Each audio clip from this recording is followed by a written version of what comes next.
আল্লাহর রাসূল বলেছেন উম্মত রে, একটা লোক যখন মরবে যখন লোকটা এখনো 5 মিনিট সময় আছে, 10 মিনিট সময় আছে, আধ ঘন্টা সময় আছে, 1 ঘন্টা সময় আছে, এখনো মরে যায়নি। আর হয়তো আধ ঘন্টা পর লোকটা মরে যাবে, 1 ঘন্টা পর মরে যাবে, 15 মিনিট পর মরে যাবে। আশেপাশে যত বাড়ির লোক সব কিন্তু বসে আছেন, ওখানে মা বসে আছেন, ওখানে বিবি বসে আছেন, কিংবা ওখানে স্বামী বসে আছে, ওখানে ছেলে মেয়েরা বসে আছে, গ্রামের লোকেরা বসে আছে, সমস্ত লোক বসে থাকবে। ওরে সুবহানাল্লাহ, দয়ার নবী বলেছেন লোকটা যদি নেককার হয়, লোকটা যদি ঈমানদার হয়, লোকটা যদি সালেহ হয়, তার চোখের নজর যত দূর যাবে বন্ধুরে, আল্লাহর জান্নাতের ফেরেশতারা তার সামনে বসে থাকবে। কিন্তু আশেপাশে যত লোক বসে থাকবেন কেউ কিন্তু ফেরেশতারাকে দেখতে পাবেন না, যত লোক তাই। আজকে যেমন আপনারা কুরসিতে বসে বসে জালসা শুনছেন, এই মতো লোকটা যদি মরবে নেককার যদি হয়, তার চোখের সামনে কে থাকবে? আল্লাহর জান্নাতের ফেরেশতারা বসে থাকবে। মানুষের জানকে কবজ করেন ভাই, ওই ফেরেশতার নাম কি? যে মানুষের জান কবজ করে ফেরেশতার নাম কি? জোরে বলেন। হায়রে আল্লাহ, সেই ফেরেশতার নাম জানেন না আপনারা? আমরা তো কথাতে কথাতে বলি, ছেলে ছেলে যখন ভুল করে বা গ্রামের কোন লোক যখন ভুল করে, ই শালা 1 নম্বর করে আজরাইল গাইবে, একবারে আজরাইল। আমরা তো নিজের ভাষাতে কথা বলে থাকি। আজরাইলের কাম হলো কি? জান কবজ করা। মালাকুল মউত জান কবজ করবেন। এবার মালাকুল মউত কিন্তু পরে আসবে। এবার আসার পর তখন দেখবেন, ওরে আল্লাহ, এই লোকটা তো নেককার জি। আরে গেরুয়া ঘাটের এটা তো নেককার মানুষ, মির্জাবাড়ির এটা লোক নেককার, এটা তো আল্লাহর বান্দা কিংবা বান্দি যে মরছে নেককার মানুষ। এবার ওই মালাকুল মউত তখন ওর ঘাড়ের পাঞ্জরে বসবে। আল্লাহ রাসূল বলেছেন এই ঘাড়ের পাঞ্জরে বসবে। বসার পর কি বলবেন? এ ভালো নাফস, ওই জানখানাকে বলবেন, এ ভালো নাফস, এ ভালো রূহ, এসো এসো এসো, তুমি তাড়াতাড়ি করে দেহ খান ছেড়ে দাও, তাড়াতাড়ি করে তুমি বডিটা ছেড়ে দাও, এসো এসো, তাড়াতাড়ি করে এসো। আল্লাহ রাসূল বলেছেন উম্মত রে, যেমন আটার ভিতরে যদি চুল সানিয়ে থাকে, আটার ভিতরে যদি চুল ঢেকে থাকে, যেমন তুমি চুলটাকে সুন্দর করে টেনে নাও, তোমার আটার কোনো ক্ষতি হবে না, চুলে তোমার আটা লাগবে না। এই মতো বডি থেকে সুন্দর করে জানখানা বের হয়ে যাবে। কিংবা নবী বলেছেন, এই যে মায়েরা খালারা ভাত রান্না করে, মায়েরা খালারা কলসিতে পানি জমা করে, কলসিতে যখন পানি ভর্তি থাকে, ডোলে যখন পানি ভর্তি থাকে, ওই ডোলটা যখন এরকম ভাবে কায়েত করে দেবে, পানি পড়তে কোনো অসুবিধা হবে না। না হবে? কলসি থেকে পানি পড়তে অসুবিধা হবে? আল্লাহ রাসূল বলেছেন ঠিক যারা ঈমানদার নেককার মানুষ হবে, ওরে সুবহানাল্লাহ, তাদের জানখানা এবারে কিন্তু বডি থেকে বের হয়ে যাবে।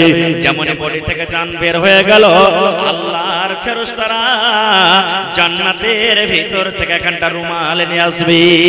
কেমন রুমালটা হবে রে বন্ধু? আতর আপনারা দুনিয়াতে দেখেছেন, সেন্ট দুনিয়াতে দেখেছেন, মুশক আম্বারে সেন্ট দেখেছেন। আল্লাহ রাসূল বলেছেন উম্মত, ওই জান্নাত থেকে যখন রুমালটা নিয়ে আসা হবে, ওই রুমালটাতে ওই নেককার মানুষের জানখানা সুন্দর করে বেঁধে দেওয়া হবে। ওই নেককার মানুষের জানখানা রুমালের উপরে রাখা হবে। ইয়া তো রুমাল খানটা সেন্ট করবে, ইয়া তো খুশবু করবে, সুবহানাল্লাহ, ইয়া তো সেন্ট করবে। আল্লাহ রাসূল বলেছেন মনে হয় জমিনের উপরে আকাশের তলাতে কোনো এমন একটা জায়গা নাই যে জায়গাতে ওই জান্নাতের রুমালের সেন্ট খানা পৌঁছবে না।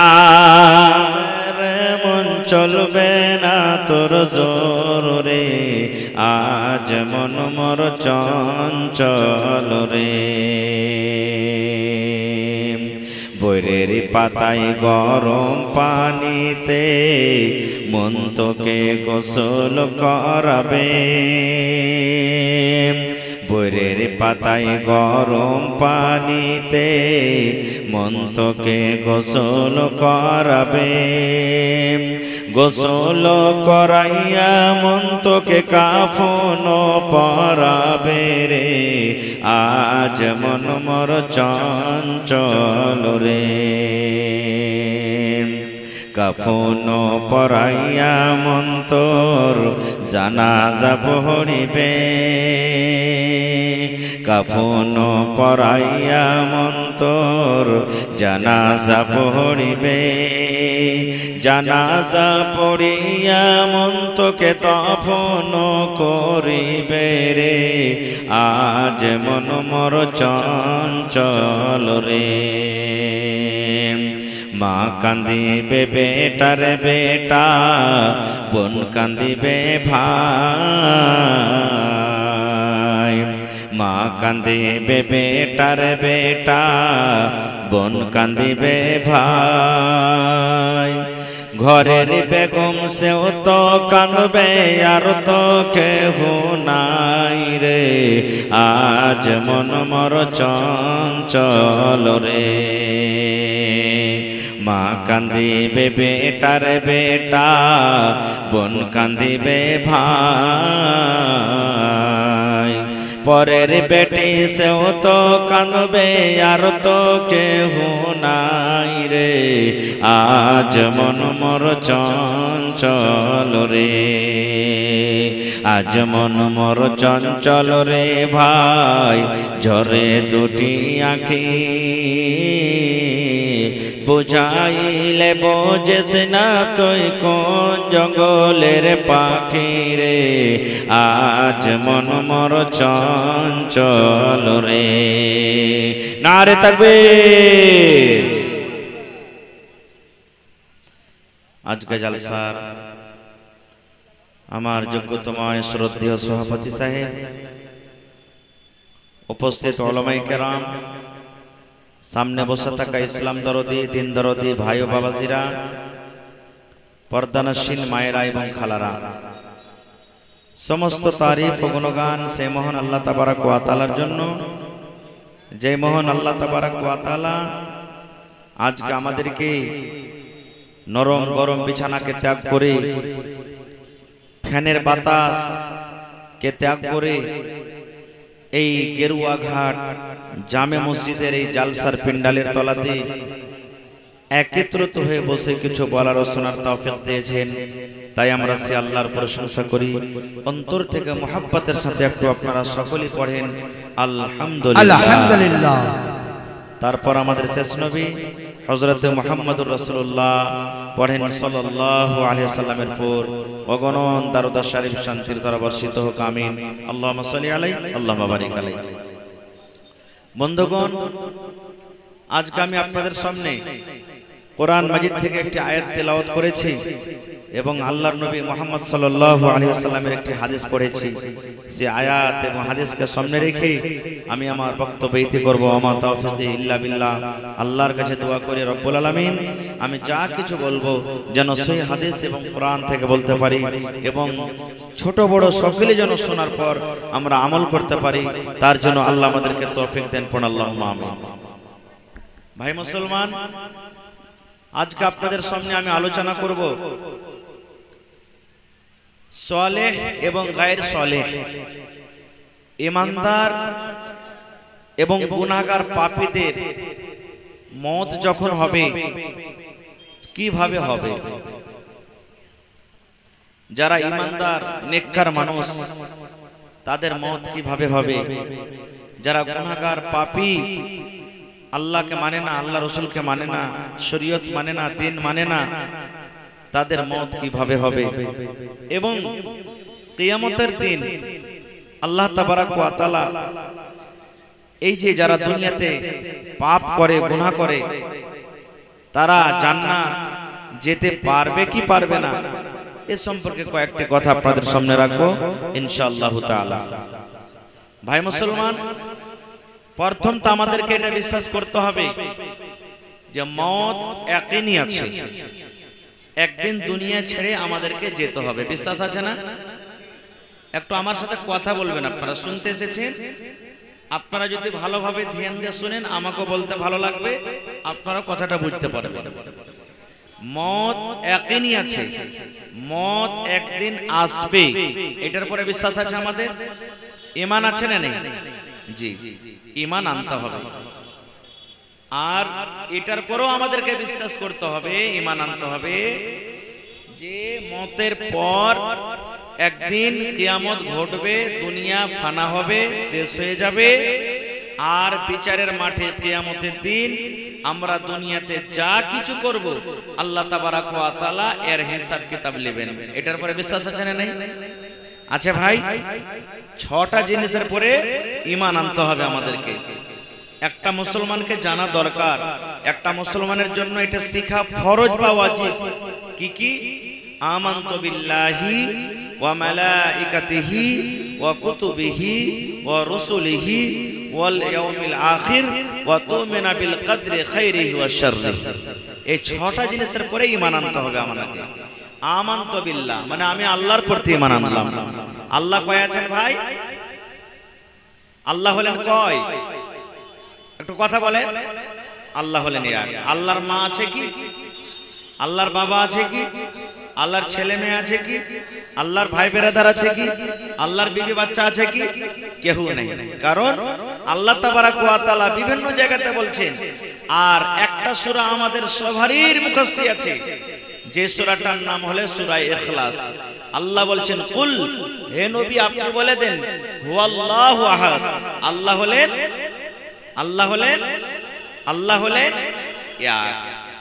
এক হলেন আল্লাহ। এটা সবার মুখস্থ আছে। হয়তো আয়াতটার মানা মাফহুম তরজমা আমরা জানি না, যার কারণে হয়তো আমরা বুঝি না।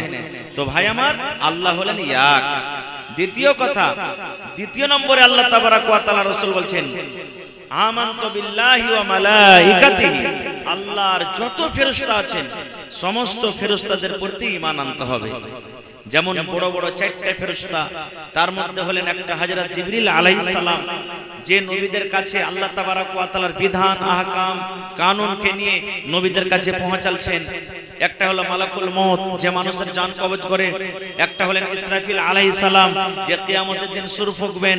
এই করে করে অনেক ফেরেশতা আছেন। সমস্ত ফেরেশতাদের প্রতি ঈমান আনতে হবে। তারপরে আল্লাহ তাবারাক ওয়া তাআলার কিতাব পাক পবিত্র কোরআন, এই কোরআনের প্রতি আমাদেরকে ঈমান আনতে হবে। আর এই কোরআন ছাড়া আরো আল্লাহ তাবারাক ওয়া তাআলা অন্য নবীরাকে দান করেছিলেন, ওই সমস্ত কিতাবের প্রতিও আমাদেরকে ঈমান আনতে হবে। ভাই মুসলমান, তারপরে আখিরাত একদিন হবে, কিয়ামত একদিন হবে, তার প্রতি ঈমান আমাদেরকে ঈমান আনতে হবে। আল্লাহ তাবারাক ওয়া তাআলার যত রাসূল নবী দুনিয়াতে এসেছিলেন সমস্ত রাসূল নবীর প্রতি ঈমান আনতে হবে, যে আল্লাহ তাবারাক ওয়া তাআলা তাদেরকে দুনিয়াতে পাঠালছিলেন, আল্লাহ তাবারাক ওয়া তাআলা তারাকে নবী করেছিলেন। সমস্ত নবীদের প্রতি ঈমান আনতে হবে। ভাই আমার, তারপর এই যে আল্লাহ যে ভাগ্য লিখেছেন, এই যে আল্লাহ ভাগ্য লিখেছেন, ভালো মন্দ যা কিছু আল্লাহ নসিবে লিখেছেন সেটার প্রতি আমাদেরকে ঈমান আনতে হবে। ভাইরে, তো বলার উদ্দেশ্য হলো যে 6টার মধ্যে একটা আছে কি? ওয়াল ইয়াউমিল আখির, আখিরাতের প্রতি ঈমান আনতে হবে। আখিরাতের প্রতি ঈমান আনতে হবে। আখিরাত বলে বিশ্বাস আছে না নেই? আছে ভাই, আছে। ভাই মুসলমান, কত ভাইরা বলে, আরে দুনিয়াতে মৌলভী সাহেবরা বলছে যে আখিরাত আখিরাত ফাকিরাত কিছু হবে না, মরে যাব, গলে যাব, বুঝে যাব, সরে যাব, সব কিছু হয়ে যাবে, কিন্তু আখিরাত ফাকিরাত বলে কিছু নেই। আখিরাতে আল্লাহ তাবারাক ওয়া তাআলা হিসাব কিতাব করবেন না কো। আর আল্লাহ তাবারাক ওয়া তাআলা কেমন করে জমা করবেন? আর ভাই মুসলমান, আল্লাহ তাবারাক ওয়া তাআলা নিজে বলছেন, ইন্নাল্লাহা আলা কুল্লি শাইইন কাদির, আল্লাহ তাবারাক ওয়া তাআলা সবকিছুর মালিক, সবকিছুর কুদরত রাখনে ওয়ালা, ক্ষমতা রাখনে ওয়ালা। আল্লাহ যা করবেন তাই হবে, হবে না? তা আখিরাতের প্রতি বিশ্বাস আছে না নেই ভাই? জোরে বলেন, আছে না নেই? এর একটা উদাহরণ দিই, সহিহ বুখারী শরীফের হাদিস। আল্লাহ রাসূল বলেছেন, এক জামানাতে একটা লোক ছিল, এক জামানাতে একটা লোক ছিল, লোকটা খুব পাপ করেছে, গুনাহ করেছে, ওর গুনার কোনো সীমা নাই, এত গুনাহ করেছে। ওর দ্বারাতে নেকি খুব কম হয়েছে, পাপের কাজই বেশি হয়েছে। দেখবেন জওয়ানি বয়সে মানুষ বেশি পাপ করে, এবার যখন বুড়া হয়ে যায় তখন ওই পাপগুলো স্মরণে আসে, আর আস্তে আস্তে মসজিদ ধরে মানুষ। কিন্তু জওয়ানি বয়সের ইবাদতটা আল্লাহ তাবারাক ওয়া তাআলার কাছে খুব প্রিয়, ভালোবাসা।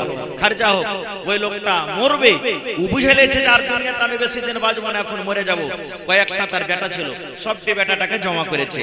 জমা করার পর বুখারী শরীফের হাদিস, কিন্তু আল্লাহ রাসূল বলছেন, ওই লোকটা বেটাটাকে বলছেন কি, এরে আমার বেটারা, এ আব্দুল্লাহ, আব্দুর রহমান, এ খালেদ, জায়েদ, বাকর, তোরা শুন বেটারে, আমি যেদিন মরে যাব, আমার মৃত্যুর পর আমাকে খবরদার খবরদার তোরা জমিনে দফন করিস না রে ধন, জমিনে আমাকে দফন করিস না, জমিনে আমার দফনের ব্যবস্থা করিস না। বেটারা বলতে লাগলেন আব্বা কি করব? ওই লোকটা বলছে বেটারে, যেদিন আমি মরে যাব, যেদিন আমার মওত হয়ে যাবে, আমি তোদেরকে ওসিয়াত করছি রে বেটা, আমার লাশটাকে তোরা একটা মাঠে ঘাটে নিয়ে চলে যাবে, একটা ময়দানে নিয়ে চলে যাবে, আর লোকরে জমা করে আমার লাশটাকে সুন্দর করে তোমরা জ্বালিয়ে দিবে। আমার যেন এখানটা হাড্ডি গালা গোটা হয়ে না থাকে, শরীরের যেন কোনো অংশ যেন গোটা হয়ে না থাকে, আমাকে পুড়িয়ে পুড়িয়ে পুড়িয়ে পুড়িয়ে তোমরা ছাই করে দিবে। ছাই গোটা করার পর তোমরা তিন ভাগে ভাগ করবে। একটা বেটা তোমরা কি করবে, এক ভাগ ছাই তোমরা বাতাসে তোমরা মিলিয়ে দিবে, এক ভাগ ছাই তোমরা জমিনে পুঁতে দিবে, আর এক ভাগ ছাই তোমরা সমুদ্রের নদীতে ভাসিয়ে দিবে। বেটা এই কাজটা তোরা কিন্তু করিস, আমার লাশটাকে তোরা জ্বালিয়ে দিস না বেটা, লাশটাকে কিন্তু মাটির উপরে রাখিস না, আমরা আমার লাশটাকে তোরা দফন করিস না। যেমন কথাটা বলা, এবারে তার ছেলেরা বলছে হাজি আব্বা, লোকেরা কি বলবে, মানুষকে তো দফন করে, আর আপনি বলছেন যে আমার লাশটাকে তুই জ্বালিয়ে দিস, কেন জ্বালাবো, কারণটা কি? রে আমার ভাইয়েরা, মায়েরা, খালারা, এবার শুনেন। এবার লোকটা বলছেন বেটারে, আমার জীবনে নেকি কম রে বেটা, জীবনে আমার শুধু পাপ হয়েছে, জীবনে আমি এত গুনাহ করেছি, জীবনে আমার দ্বারাতে এত ভুল হয়েছে, জীবনে আমার দ্বারাতে এত গুনাহ হয়েছে, এত গুনাহ হয়েছে রে ধন।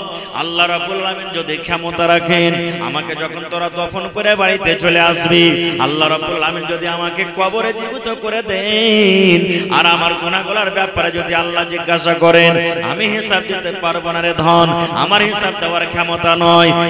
এই জন্য বেটারে, আমাকে তোরা জ্বালিয়ে ছাই করে দিবে, আমাকে তোরা পুড়িয়ে দিবি, যেন আমার আল্লাহ রাব্বুল আলামিন আমাকে খুঁজে না পায়। পুড়িয়া পুড়িয়া ছাই করে দিবি, যেন আমার আল্লাহ আমাকে আর জীবিত না করে, না খুঁজে না পায়। আচ্ছা বলেন তো, এই কথাটা যে তারা, সেই লোকটা তার বেটারাকে বলেছে যে আমার আল্লাহ যেন আমাকে খুঁজে না পায় ছাই করে দিলে, এটা কি কথা ঠিক? আল্লাহ জীবিত করতে পারবেন না? পারবেন ভাই? সুবহানাল্লাহ। ঠিক, বেটারা তাই করলেন। বাপ মরে গেল, বেটারা বাপটাকে জ্বালিয়ে পুড়িয়ে ছাই করে, কিছু ছাই একটা বেটা সমুদ্রে ভাসিয়ে দিলে, কিছু ছাই একটা বেটা জমিনে পুঁতে দিলে, কিছু ছাই একটা বেটা বাতাসে ছিটিয়ে দিলে। এবার তারা বাড়ির দিকে রওনা হয়েছে, বাড়ির দিকে আসছে। আপনারা বলেন তো, এই বাতাস চলছে কার আদেশে? জোরে বলেন, আল্লাহর আদেশে। এই জমিনটাকে কে বানালছেন? জোরে বলেন, আল্লাহ। মানবে কার কথা? সমুদ্র কে তৈরি করেছেন? মানবে সমুদ্র কার কথা? আল্লাহর কথা। তারা ছাইগুলাকে ডুবিয়ে ভাসিয়ে ছিটিয়ে বাড়ির দিকে রওনা হয়েছে, বাড়ি পৌঁছেনি। আল্লাহ রাব্বুল আলামিন আদেশ করছেন পানিকে, এই পানি রে, তোর কাজ হলো বইয়ে দেওয়া, তোর কাজ হলো ভাসিয়ে দেওয়া। এ পানি শোন, খবরদার খবরদার, এই যে তোর ভিতরে যে ছাইগুলাকে ছিটা দেওয়া হলো, এই ছাইগুলাকে তুই এক জায়গাতে জড়ো করে দে। আল্লাহ রাব্বুল আলামিন মাটিকে বলছেন, মাটি রে, তোর কাজ হলো পচিয়ে দেওয়া, সরিয়ে দেওয়া। এ মাটি, সমস্ত ছাইগুলাকে জড়ো করে দে। আল্লাহ রাব্বুল আলামিন বাতাসকে বলছে, বাতাসে, তোর কাজ হলো ছিটিয়ে দেওয়া। এ বাতাস, সমস্ত ছাইগুলাকে এক জায়গাতে জড়ো করে দে। এ মুসলমান, সমস্ত ছাইগুলা এক জায়গাতে যখন জড়ো হয়ে গেল, এবার আল্লাহ রাব্বুল আলামিন ছাইকে বলছেন, কোন কোন কোন কোন, মানে হয়ে যাও হয়ে যাও, কোন মানুষ হয়ে যাও, মানুষ হয়ে যাও। যেমনই কথা বলা সুবহানাল্লাহ, ছায় সঙ্গে সঙ্গে মানুষ হয়ে গেল। এবার যখন লোকটা আবার জীবিত হয়ে গেল, এবার আল্লাহ রাব্বুল আমিন বলছেন, বান্দারে তোর ছেলেরাকে এরকম কাজের কেন আদেশ করেছিলে রে বান্দা? তুই জ্বালাইতে পোড়াইতে কেন বলেছিলে রে আল্লাহ? আল্লাহ রাব্বুল আমিন বলবেন, বান্দারে তুই এরকম কাজের কেন আদেশ করেছিলি?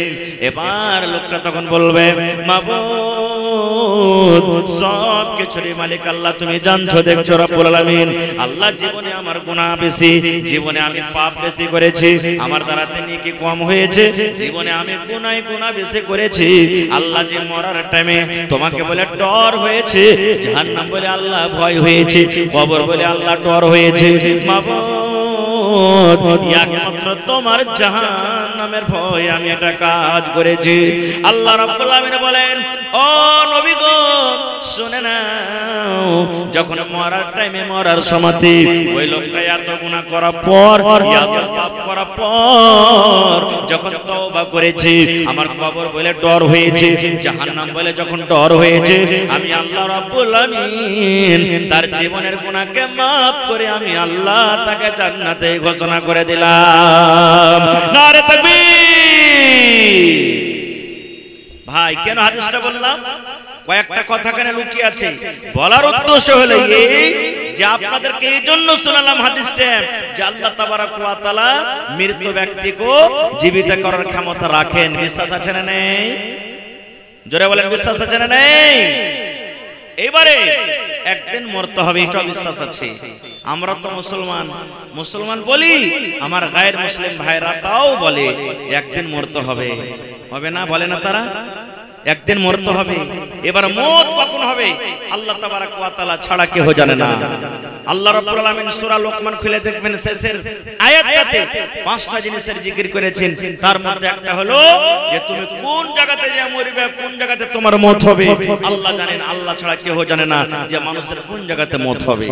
এবারে বলবেন যে হাজী মাওলানা মানুষ যে মরবে, এই যে আমার বিষয় হলো আজকে যে ভালো এবং মন্দ মানুষের পার্থক্য কি, কিভাবে মানুষের মতটা হয়।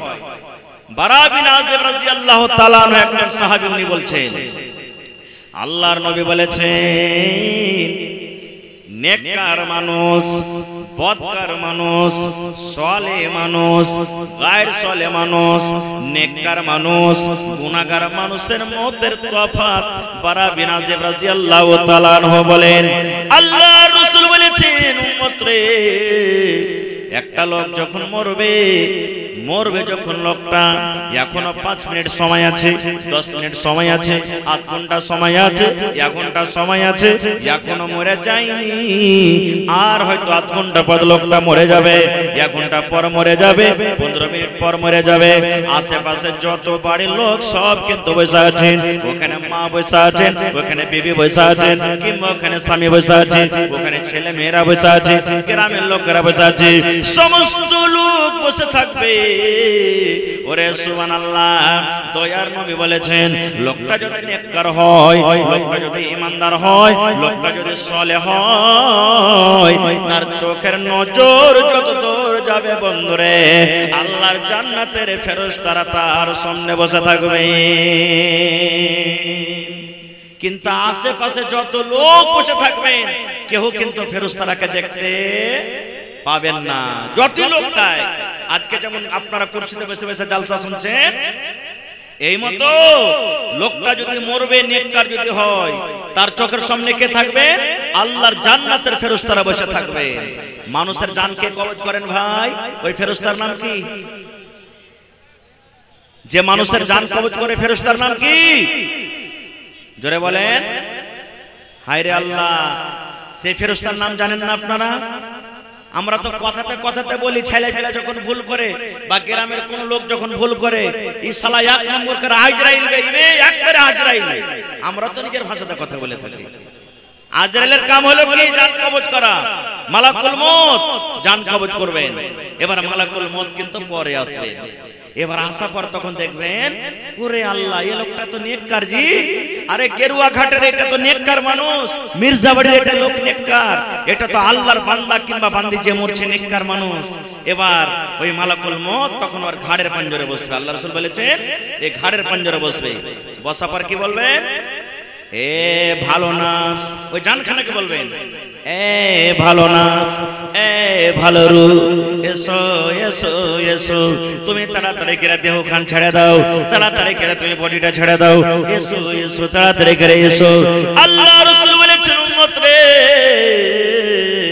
যেমন আটার ভিতরে যদি চুল সানিয়ে থাকে, আটার ভিতরে যদি চুল ঢুকে থাকে, যেমন তুমি চুলটাকে সুন্দর করে টেনে নাও, তোমার আটার কোনো ক্ষতি হবে না, চুলে তোমার আটা লাগবে না, এই মতো বডি থেকে সুন্দর করে জানখানা বের হয়ে যাবে। কিংবা নবী বলেছেন, এই যে মায়েরা খালারা ভাত রান্না করে, মায়েরা খালারা কলসিতে পানি জমা করে, কলসিতে যখন পানি ভর্তি থাকে, ডোলে যখন পানি ভর্তি থাকে, ওই ডোলটা যখন এরকম ভাবে কায়েত করে দেবে, পানি পড়তে কোনো অসুবিধা হবে না। না হবে? কলসি থেকে পানি পড়তে অসুবিধা হবে? আল্লাহ রাসূল বলেছেন ঠিক যারা ঈমানদার নেককার মানুষ হবে, ওরে সুবহানাল্লাহ, তাদের জানখানা এবারে কিন্তু বডি থেকে বের হয়ে যাবে। যেমন বডি থেকে জান বের হয়ে গেল, আল্লাহর ফেরেশতারা জান্নাতের ভিতর থেকে একটা রুমাল নিয়ে আসবে। কেমন রুমালটা হবে রে বন্ধু?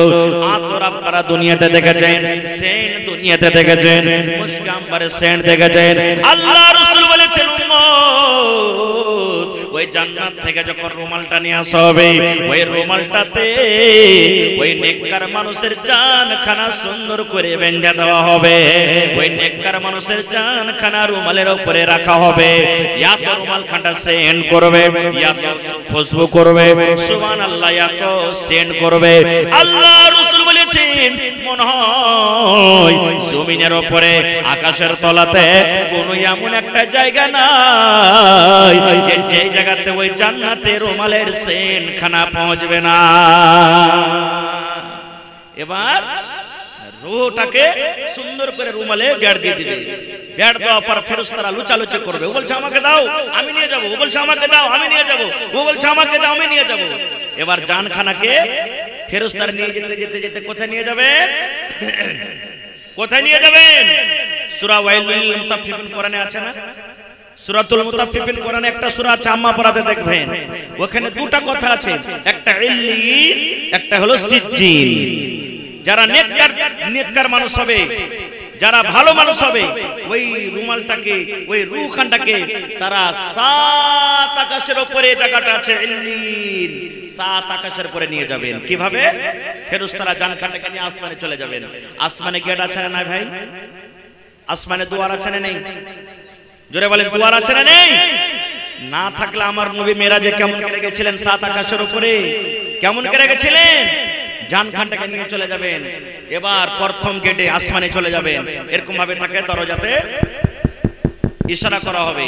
ফেরেশতা যে আছেন আসমানে পহরাদার, বলবেন কে? এবার বলবেন আমি।